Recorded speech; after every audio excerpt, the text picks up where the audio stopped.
Yes, friend! Basilio, my son kiss Lola. I'm here 101.1 Yes FM. Kasama niyo pa rin ako mga Yes, friend. Gano, Anda? You're feelingera singing diva. Alam niyo, feeling ko talaga tatanda akong feelingera na lang. Alam niyo sa edad kong to, dapat diva na kasi ako eh. Sana tanggalin na natin yung feelingera, di ba? Ayoko na maging feelingera. Dapat na ako, kapantay na ako nila Mariah Carey. Ay nako, kailan talaga matatanggal yung feelingera na yan? Anyway, speaking of my age, napapansin ko lang na kapag 20-ish ka na, huwag na natin sabihin yung pangalawang number, 20-ish na lang.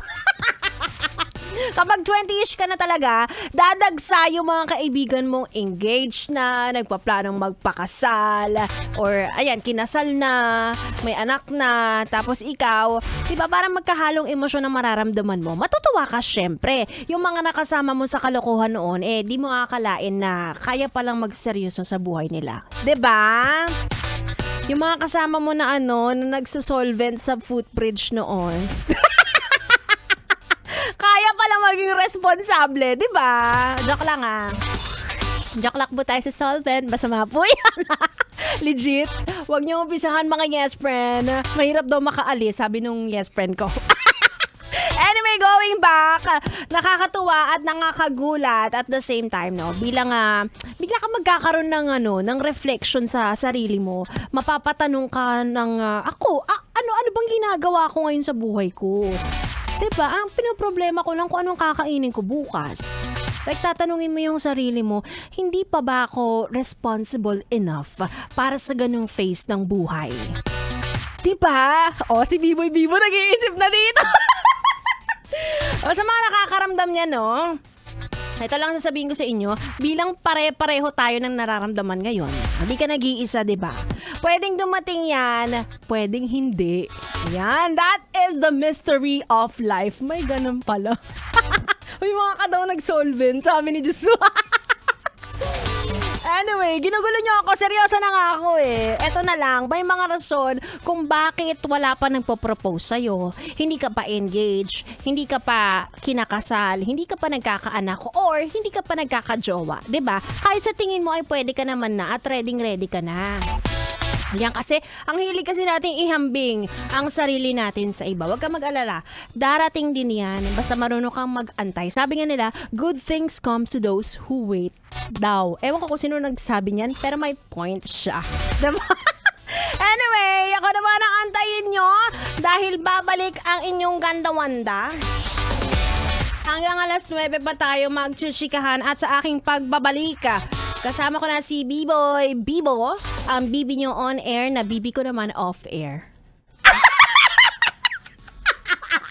Issue! Charot lang! Baka may magalit. May magagalit ba? Marami. Inangkin, bibi nyo on air, ha? Kala nyo, bibi ko naman yan off air. Ano mas gusto nyo? Pangharap ng camera o talikod? Pang talikod, nakakaloka. Tingnan nyo, dahil kasama ko siya ngayon dito sa loob ng Yes FM booth. And of course, kami ay naka-live sa aming social TV. Saan to, Joshua? Anong website to? Anong website to? Anyway, ato na nga. Isa pa nakakakilig na kanta mula naman kay Zach Tabudlo. Habang buhay. Ako'y magbabalik. Gana, Wanda! At tuto ka lang. Dito lang sa 101.1 Yes FM.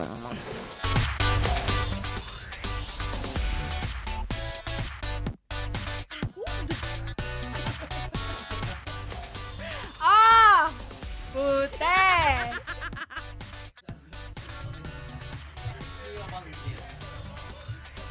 Ano ang website to? Oy, kahit Facebook page.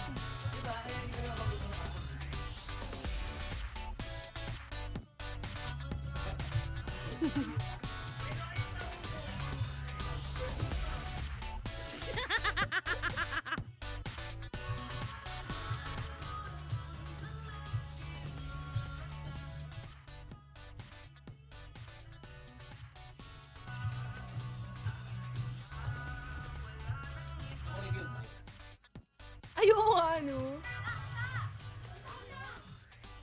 Pwede pa naman ata, te.